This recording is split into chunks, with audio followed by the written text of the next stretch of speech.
A menudo, justo cuando crees que tienes tu vida en orden, ocurre algo que lo desmorona todo. Muchos de nosotros experimentamos ese sentimiento. Justo cuando todo parece ir bien, algún evento aparece y arruina el funcionamiento de todo. Andamos por la vida con estas imágenes ideales de cómo debería ser, pero nunca llegamos ahí. Siempre falta algo, siempre existe algo ocurriendo, a pesar de nuestros esfuerzos por vivir bien. La vida, al parecer, nunca funciona simplemente sin problemas. Nunca es como se supone que debería ser. La adversidad prolongada puede desgastarnos gradualmente. Demasiadas decepciones pueden volvernos pesimistas y hacernos sentir casi destinados a la mala suerte. Pero los budistas creen que este flujo constante de eventos desafortunados no es algo por lo que debamos angustiarnos. Claramente molestarse por la mala suerte es natural, pero cuando observamos de cerca cómo han funcionado las cosas desde el origen del tiempo, vemos que nuestra forma habitual de reaccionar ante la adversidad es bastante irracional. Los budistas tienen un concepto llamado los 8 vientos mundanos, que explica por qué siguen ocurriendo cosas malas y por qué es inútil preocuparse en exceso por ellas. El concepto de los 8 vientos mundanos, o los 8 asuntos mundanos, forma parte de una enorme reserva de sabiduría que ofrece el budismo. Incluso este concepto por sí solo ayuda a esclarecer la naturaleza de la fortuna y la desgracia, por qué nos causan sufrimiento y cómo podemos volvernos más resilientes ante ellas. Los 8 vientos mundanos son, entonces, ganancia y pérdida, fama y desgracia, culpa y elogio, placer y dolor. Se les llama vientos, lo cual es una metáfora bastante acertada, ya que estas cualidades son tan inestables como el viento.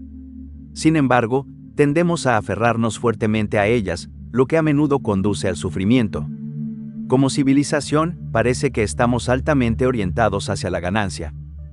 Está la ganancia financiera, pero también otras formas de ganancia, como hacer amigos, encontrar pareja y formar una familia. Cuando ganamos algo, lo añadimos a nuestras vidas y sentimos que nuestras vidas se expanden. Desde jóvenes, tratamos de prepararnos para convertirnos, por así decirlo, en ganadores. Queremos obtener un título, construir una carrera y ahorrar dinero. Conseguir el primer coche o la primera casa casi se ha convertido en un rito de paso. A menudo, cuando imaginamos una vida ideal, incluye cosas que todavía necesitamos obtener, ya sean objetos o relaciones. Nos vemos en nuestras casas soñadas, rodeados de una familia amorosa, y cuando tenemos todas estas cosas, consideramos que somos felices, al menos muchos lo hacen. Pero Buda nos recuerda que todas estas cosas son impermanentes. Eventualmente las perderemos, y a veces desaparecen mucho antes de lo esperado. El viento de la ganancia puede soplar durante años, pero antes de que nos demos cuenta, se convierte en el viento de la pérdida. A diferencia de la ganancia, que solemos ver como algo deseable, la pérdida se percibe como algo negativo, muchas veces trágico, razón por la cual intentamos evitarla. Según Buda, todo elogio se desvanece eventualmente. A veces dura décadas, pero muchas veces es fugaz. Podríamos describir a la sociedad occidental como profundamente adversa al dolor. Buscamos evitar el dolor físico mediante anestesia y el dolor emocional mediante antidepresivos.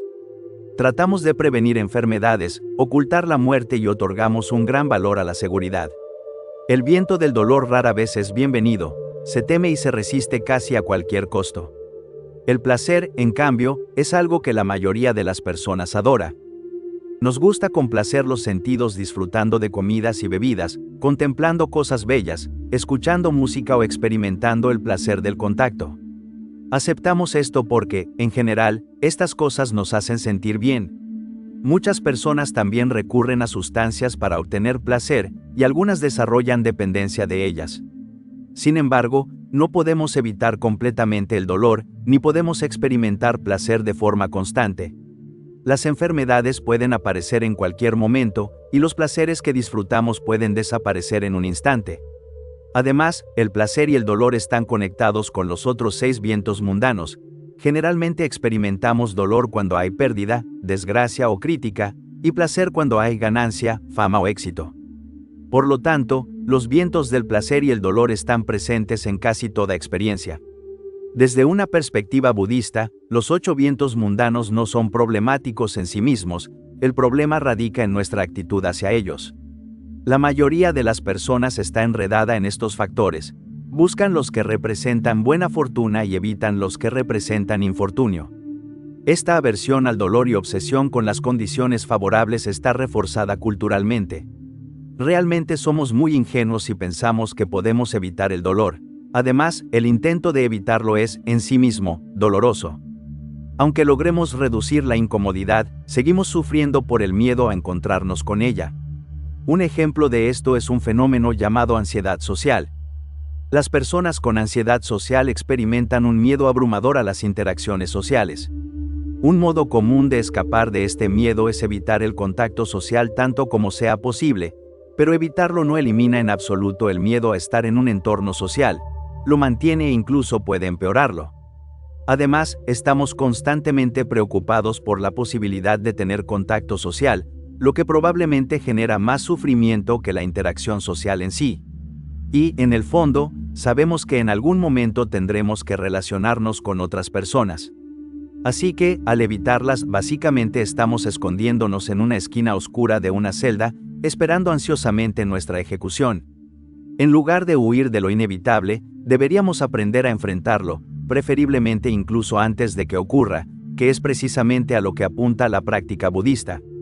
Sharon Salzberg, una reconocida maestra de meditación y autora dentro de la tradición budista contemporánea, especialmente vinculada a la práctica de la atención plena y la compasión, quien ha dedicado gran parte de su trabajo a traducir estas enseñanzas a un lenguaje accesible para la vida moderna, lo expresa con claridad.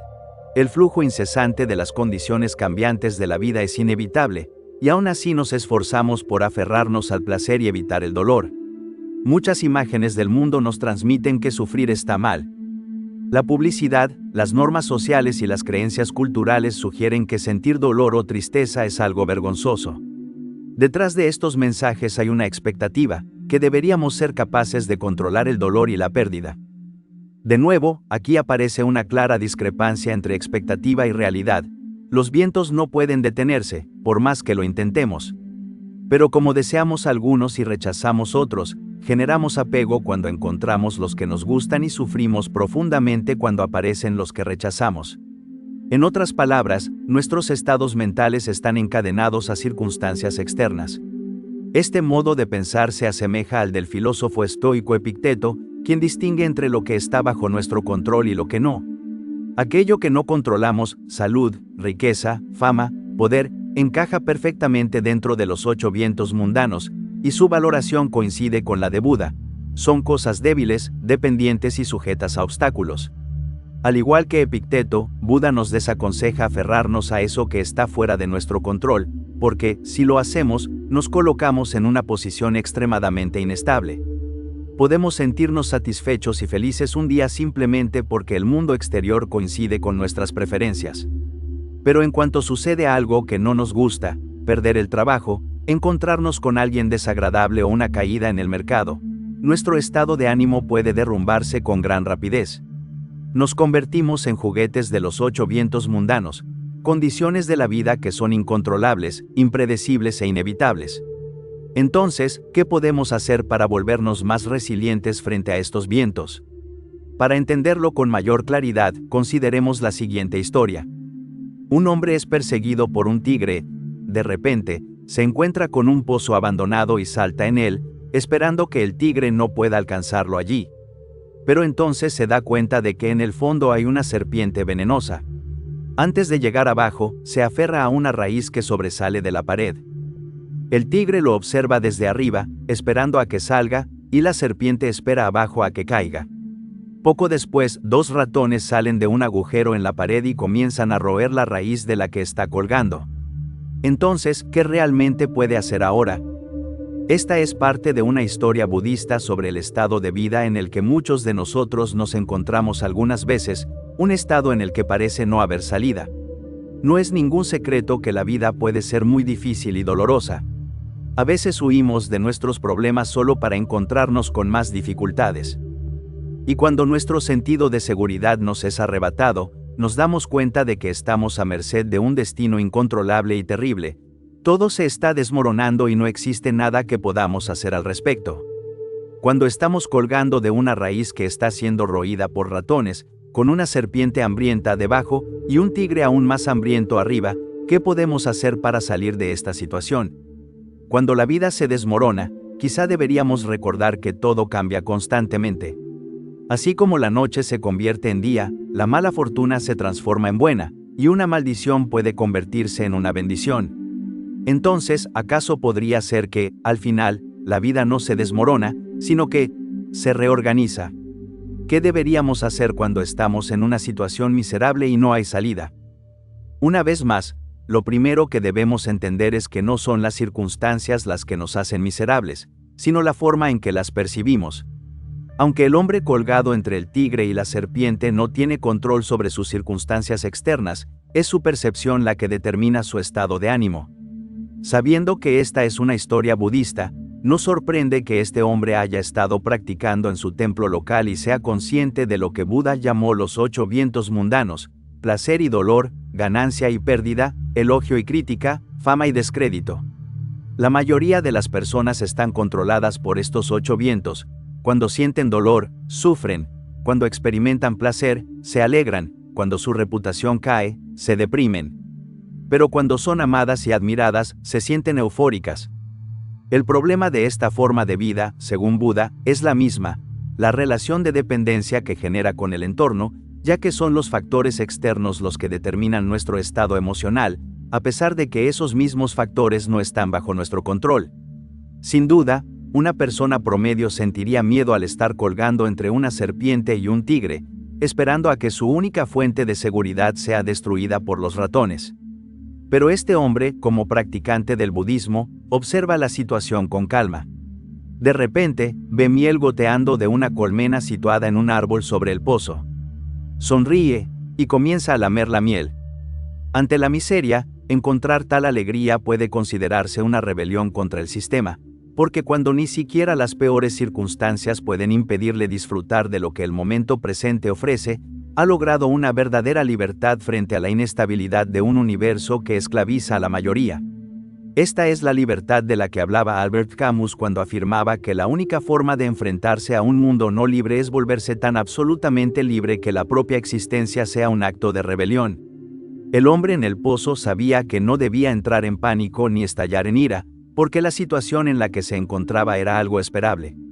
La aparición de eventos desagradables, incluso potencialmente mortales, es una parte inevitable de la vida. Por eso, lo mejor que podía hacer era encontrar alegría en su momento más oscuro, algo que, a diferencia de su situación externa, sí estaba dentro de su control. Pero había algo más que le permitió mantenerse calmado y sereno mientras colgaba entre el tigre y la serpiente. Durante su práctica budista, había aprendido una verdad sobre la existencia, una verdad que recordaba tanto cuando la vida iba bien como cuando todo se desmoronaba. Que el cambio suceda es seguro, lo que no sabemos es hacia dónde nos llevará. Pero cuando nos encontramos en una situación desesperada y parece no haber salida, es esencial recordar que las cosas cambian. Los vientos mundanos son impredecibles, en un momento nos brindan placer y, al siguiente, sufrimiento. Había una vez un rey oriental que se llenaba de alegría y confianza cuando las cosas iban bien, pero caía en la depresión cuando iban mal. Un sabio le entregó un anillo con una simple inscripción: esto también pasará. El anillo le recordaba cada día la naturaleza transitoria de la vida. Por lo tanto, cuando los tiempos eran buenos, se preparaba para los malos, y cuando eran malos, sabía que, por muy permanentes e inevitables que parecieran, también pasarían. Sin embargo, el poder del cambio suele subestimarse porque no podemos prever el futuro. Cuando estamos atrapados en nuestra percepción del presente, resulta difícil imaginar cómo se desarrollará lo que viene, ya que existen demasiadas variables y posibilidades. Las personas en la desesperación suelen creer que su miseria no tendrá fin, porque aún no ven la luz al final del túnel. Quedan atrapadas en una percepción momentánea de lo que está ocurriendo, sin considerar que el cambio sigue operando en segundo plano. Esto significa que la realidad sobre la que basamos nuestras evaluaciones está en constante transformación. Por lo tanto, lo que percibimos como una vida que se desmorona puede, en realidad, estar reorganizándose, muchas veces de formas que no esperamos. Sabemos por experiencia que, en la mayoría de los casos, el futuro se desarrolla de manera distinta a lo que habíamos anticipado. De hecho, no es raro que lo haga de formas sorprendentemente inesperadas. Esto mismo le ocurrió al hombre en el pozo. Su destino parecía sellado, pero fue sorprendido cuando el tigre, impulsado por el hambre, se inclinó demasiado hacia adelante, cayó al pozo, aplastó a la serpiente y murió al impactar. De este modo, el hombre pudo salir y sobrevivir. Sin importar cuán miserable parezca la situación en el momento presente, la solución puede estar más cerca de lo que creemos, a medida que el curso del viento cambia a nuestro favor. De ahí que, cuando la vida parece desmoronarse, puede estar, en realidad, encajando en su lugar. El problema sigue siendo el mismo, que nunca podemos saber de antemano lo que el destino nos traerá. Esto implica que es inútil aferrarse a un resultado específico, como dijo Epicteto.